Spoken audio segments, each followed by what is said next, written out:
El Concello de Ourense participa un año más en el programa Comenius, orientado a la enseñanza escolar hasta finalizar la educación secundaria y que intenta fomentar las relaciones transnacionales en el campo de la educación y el refuerzo de la dimensión europea de la educación cultural.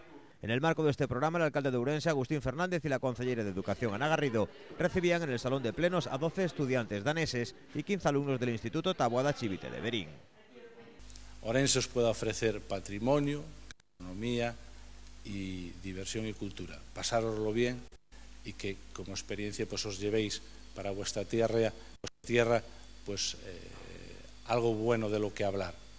Igual que a mí, gente que ha ido a vuestra tierra me ha hablado muy bien de vuestra cultura y del trato que le dais a la gente y sobre todo vuestro nivel de bienestar. Os doy la enhorabuena y que seamos capaces de aprender de vosotros muchas cosas y que vosotros aprendáis algo de nosotros.